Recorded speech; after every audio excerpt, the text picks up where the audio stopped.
नमस्ते विद्यार्थियों, स्वागत है आप सभी का आपके अपने चैनल गणित एकेडमी इंजीनियरिंग लेक्चर्स में।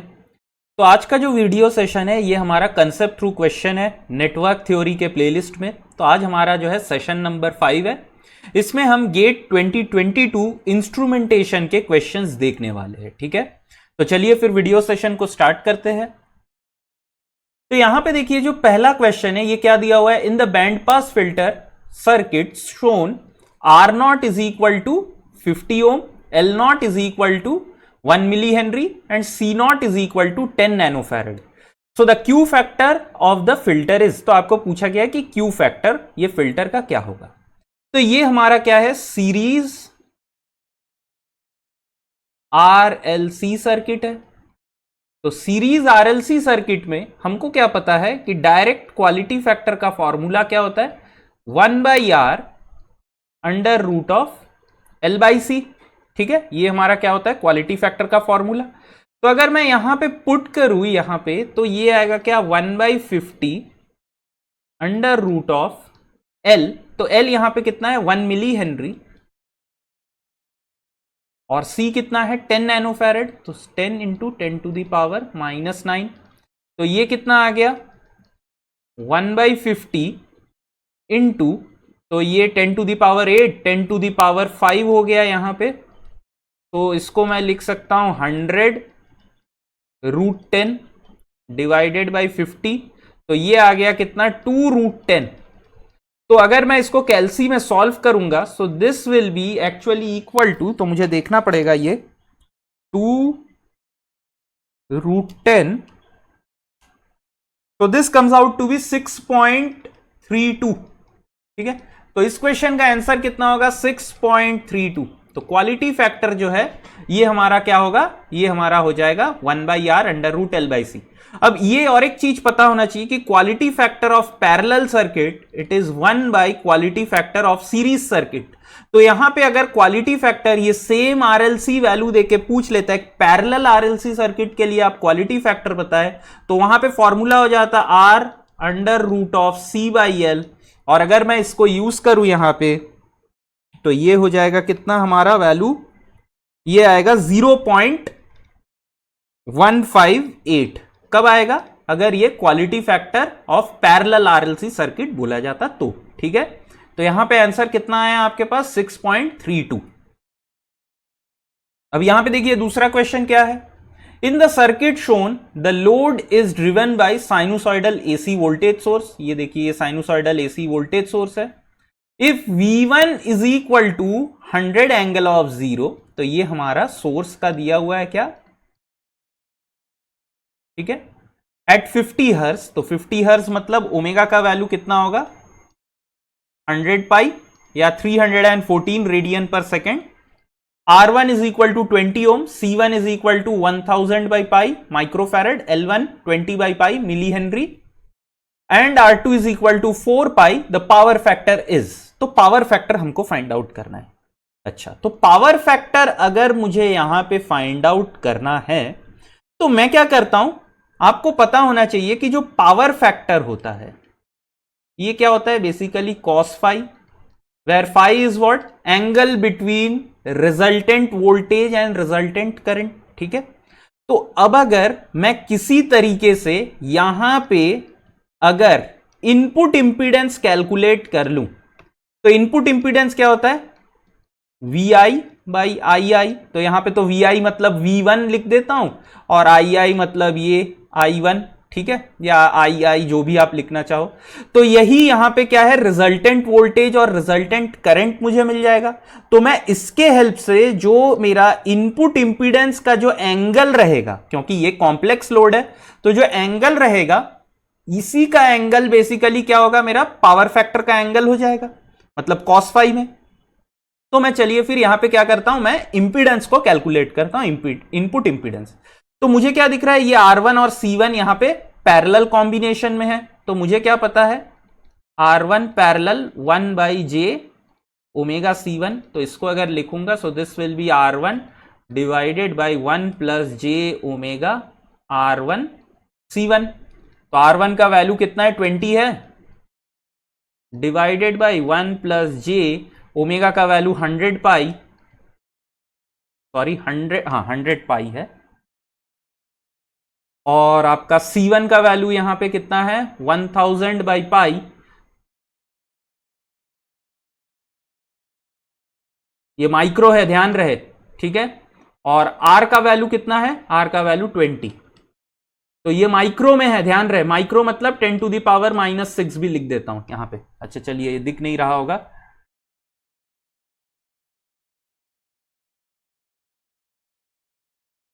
इंटू 10 टू दी पावर -6, तो पाई पाई कैंसल हो गया यहां पे, ये कितना हो गया 2000।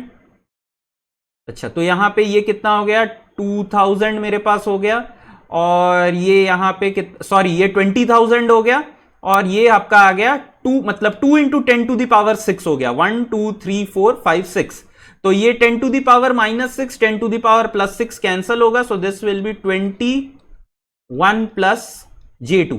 तो ये वैल्यू का क्या आ गया, जो इंपीडेंस है ये आया मेरे पास 21 प्लस J2, ये वाले का क्या होगा J ओमेगा L, तो J ओमेगा का वैल्यू 100 बाई पाई, L का वैल्यू कितना है 20 बाई पाई मिली हेनरी, तो मिली का यहां पे 10 टू दी पावर -3 लगा देता हूं, तो ये बार बार मैं 100 बाई पाई लिख रहा हूं, ठीक है, तो 100 पाई है यहां पे, सॉरी, तो ये पाई पाई कैंसल होगा यहां पे फिर से, और ये कितना आ जाएगा J2 आ जाएगा, और इसका R2 का वैल्यू 4 दिया हुआ है, ठीक है।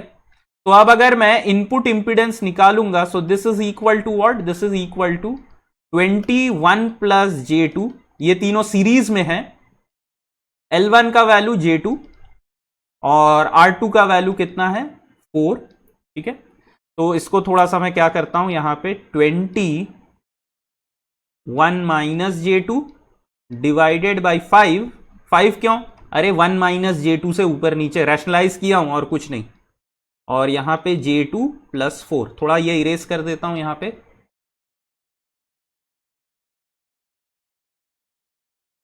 तो ये अगर सॉल्व करेंगे जब, तो ये आया कितना 4 minus J8 plus J2 plus 4, तो दिस इज 8 माइनस J6, ये मेरा क्या आ गया इनपुट इंपीडेंस आ गया, ठीक है, 8 माइनस J6।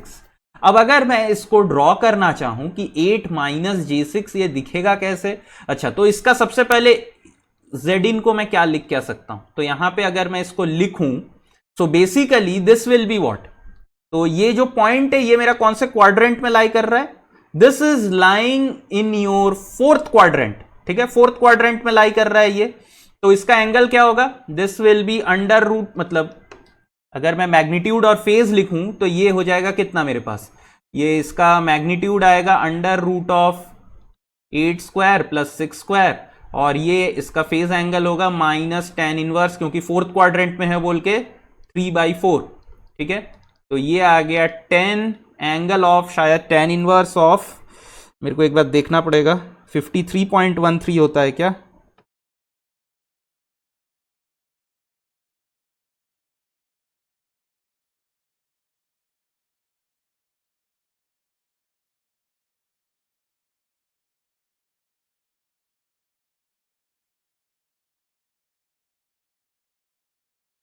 अच्छा 36.86 होता है, 53.13 4/3 के लिए होता है, तो दिस विल बी 36.86 डिग्री आ गया माइनस, ठीक है, तो ये मेरे पास आ गया क्या, ये आ गया मेरे पास इनपुट इंपीडेंस। अच्छा तो यहां पे आप क्या देख रहे हो कि, अच्छा क्वेश्चन तो यहां पे क्या पूछा है पावर फैक्टर, तो पावर फैक्टर बहुत इजी है, पावर फैक्टर हो जाएगा cos 36.86 जो कि आएगा 0.8, ठीक है, 0.8 आ जाएगा,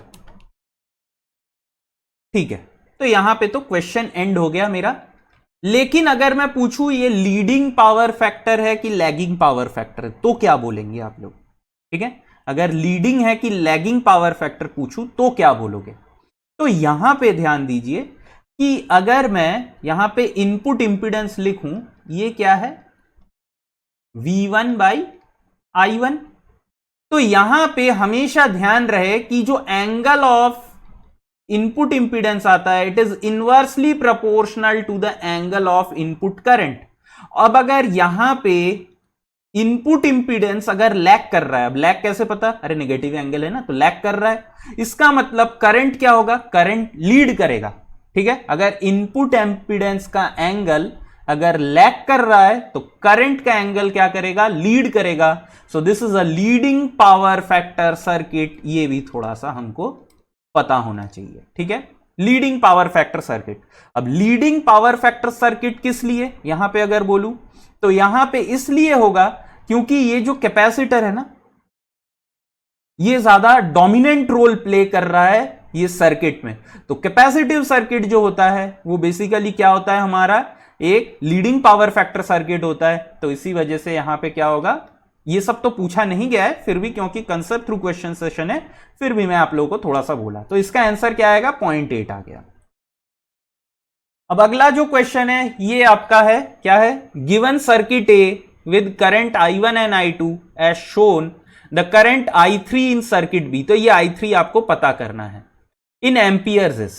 अच्छा, तो ये बात है, तो मैं यहां पे क्योंकि ये सर्किट जो है प्योरली रेजिस्टिव सर्किट है, तो पॉइंट, कंसेप्ट क्या है यहां पे, कंसेप्ट ये है purely resistive circuit reciprocal in nature होता है। ठीक है, ठीक है, रेसिप्रोकल होता है, hence we can apply reciprocity theorem. ठीक है, रेसिप्रोसिटी थ्योरम का मैं यूज कर सकता हूं। अब यहां पे देखिए, मेरे को बेसिकली ये I3 चाहिए। ठीक है, ये वाला I3 चाहिए, तो अब मैं यहां पे कैलकुलेट कैसे करता हूं, देखिए। ठीक है, तो सबसे पहला ये वाला डायग्राम, ठीक है, तो यहां पे ये मैं इसको फिगर 1 लिख देता हूं, फिगर 1। अब यहां पे देखिए ये 16 वोल्ट है, यहां पे ये कितना है, 8 वोल्ट है। अब यहां पे सर्किट बी में देखिए दो सोर्सेज है, तो ये जो रेजिस्टिव सर्किट होता है, यहां पे मैं 0.2 लिखना मिस कर गया, resistive circuit is linear circuit, linear circuit भी होता है। ठीक है, 0.2 यहां पे कंसेप्ट में मेरा मिस हो गया। तो अगर यहां पे ये लीनियर सर्किट है तो मैं सुपरपोजिशन थ्योरम का भी अप्लाई कर सकता हूं। अब सुपरपोजिशन थ्योरम के अकॉर्डिंग मैं क्या करता हूं, मैं इंडिविजुअली एक एक सोर्सेस को लेता हूं। सबसे पहले मैं एज्यूम करता हूं क्या, कि 48 वोल्ट वाला सोर्स जो है ये शॉर्ट है। ठीक है, ये शॉर्ट है, सिर्फ 8 वोल्ट काम कर रहा है, तो यहां पे ये जो I3 है इसको मैं I3 8 लिख देता हूं। मतलब क्या, I3 का कंट्रीब्यूशन ड्यू टू 8 वोल्ट क्या है, ये निकाल लेता हूं।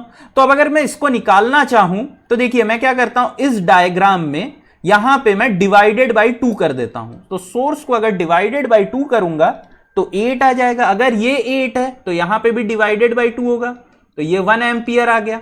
तो I3 8 वोल्ट जो है ये मेरे पास कितना आ गया, 1 एम्पियर आ गया। डायरेक्शन को ध्यान देंगे, डायरेक्शन जो है ये इसी करंट का जो गिवन डायरेक्शन है I3 उसी के अकॉर्डिंग है। तो फिगर 1 में मैंने क्या किया, सिर्फ 8 वोल्ट के लिए मैंने यहां पे काम करवाया। अब दूसरे टाइम मैं क्या करता हूं, फिगर 2। ठीक है, अच्छा यहां पे एक और चीज स्किप हो गया, देखिए कि अगर यहां पे ये 2 से डिवाइड हुआ, इसका मतलब ये भी 2 से डिवाइड होगा, so this will be equal to 1/6 हो जाएगा। लेकिन यहां पे I2 के बारे में तो कुछ पूछा नहीं है, तो मुझे इतना यहां पे सोचना नहीं है, यहां पे I3 पूछा है। अब देखिए यहां पे अब क्या है, 48 वोल्ट। अब मैं क्या करूंगा, यहां पे 8 वोल्ट है, यहां पे 48, तो मैं यहां पे इंटू 3 कर देता हूं। अगर मैं यहां पे इंटू 3 किया तो देखिए क्या क्या चीजें चेंज हो जाएगा। ठीक है, इंटू 3 अगर किया तो यहां पे क्या होगा, इंटू 3 होगा, यहां पे क्या होगा, इंटू 3 होगा। ठीक है, इंटू 3 हो गया। अब यहां पे एक चीज आपको ध्यान देना है कि अगर मैं रेसिप्रोसिटी थ्योरम लगा रहा हूं तो ये मेरा इनपुट है, ये मेरा जो है आउटपुट है। अब अगर मैं इनपुट और आउटपुट को इंटरचेंज कर देता हूं, मतलब क्या, कि अगर मैं ये 16 मतलब 48 वोल्ट को यहां पे लेके आ जाता हूं तो इसका मतलब जो ये I2 होगा ये अभी इस वाले ब्रांच से इस डायरेक्शन में फ्लो होगा। ये वाले ब्रांच में अब आप नहीं बोलोगे कि यहां से 6 एंपियर ऐसे फ्लो हो रहा है, क्योंकि देखो यहां 2 इंटू 3 मतलब 6, ये नहीं होगा कभी भी, ठीक है। ये इसके बारे में नहीं, रेसिप्रोसिटी थ्योरम सिर्फ इनपुट और आउटपुट को लिंक करता है और किसी चीज को नहीं करता है। तो यहां पे मेरे को बेसिकली नहीं पता होगा ये करंट क्या है, ये मेरे को नहीं पता है। ऐसे नहीं कि यहां से ये 2 इंटू 3 कर रहा था तो यहां से भी ये 6 एंपियर फ्लो करेगा, नहीं, ये मुझे नहीं पता है। अब यहां पे कितना फ्लो हो रहा था, यहां पे फ्लो हो रहा था 1/3 इंटू 3। डायरेक्शन देखिए इसका कैसा था, ये साइड में था, तो अब जो करंट का डायरेक्शन होगा ये 1 एंपियर इस डायरेक्शन में फ्लो होगा। तो 48 वोल्ट के लिए 1 एंपियर फ्लो हो रहा है in the opposite direction of your I3। तो इसका मतलब अगर मैं यहां पे I3 ड्यू टू 48 वोल्ट लिखूं तो ये कितना आया, -1 एंपियर, ठीक है, -1 एंपियर आ गया। अब अगर ये -1 एंपियर हो गया तो इसका मतलब दोनों का कंट्रीब्यूशन अगर लूंगा तो दोनों ऐड करूंगा तो I3 आएगा, ये वैल्यू कितना आ गया मेरे पास, 0 एंपियर। तो इस क्वेश्चन का आंसर क्या है, 0 एंपियर। इसको हमने कैसे सॉल्व किया, सुपरपोजिशन थ्योरम, ठीक है। तो कंसेप्ट ऑफ सुपरपोजिशन थ्योरम क्या बोलता है कि देखिए अगर मेरे पास एक नेटवर्क है, थोड़ा सा कंसेप्ट की बात कर दूं मैं, ठीक है, ये मेरा एक रेसिप्रोकल नेटवर्क है। अगर ये मेरा इनपुट है और ये मेरा आउटपुट साइड है, यहां पे कोई करंट फ्लो हो रहा है, ठीक है, तो बेसिकली अगर मैं इसको इनपुट 1 आउटपुट 1 लिखता हूं, ठीक है, अगर ये रेसिप्रोकल नेटवर्क है तो इनपुट 1 बाई आउटपुट 1 का जो रेशियो है, ठीक है, I1, this will be equal to, अगर मैं इसको इंटरचेंज कर दूं, इनपुट आउटपुट को अब इंटरचेंज कर दूं, ठीक है, तो ये क्या होगा, ये रेसिप्रोकल नेटवर्क N है। अब मैं क्या करता हूं, इनपुट ये साइड में देता हूं और आउटपुट इस साइड से ले रहा हूं, तो यहां पे ये क्या हो गया, आउटपुट 2 I2 और ये मेरा इनपुट 2। तो ये बेसिकली जो होगा इनपुट 2 बाई I2, ये दोनों का रेशियो जो है ये सेम रहेगा। यही कौन बोला है, रेसिप्रोसिटी थ्योरम में हमको पढ़ाया गया है, ठीक है। तो ये आपका रेसिप्रोसिटी का कंसेप्ट हो गया। तो इसी के साथ जो है ये वाला सेशन हम एंड करते हैं। अगर आप लोगों को कोई डाउट रहे तो नीचे कमेंट सेक्शन में कमेंट जरूर कीजिए, मैं कोशिश करूंगा सॉल्व करने का। और अगर आप चैनल पे पहली बार आए हैं तो प्लीज लाइक, शेयर और सब्सक्राइब जरूर कीजिएगा चैनल को, ठीक है। तो चलिए फिर मिलते हैं नेक्स्ट सेशन में, धन्यवाद।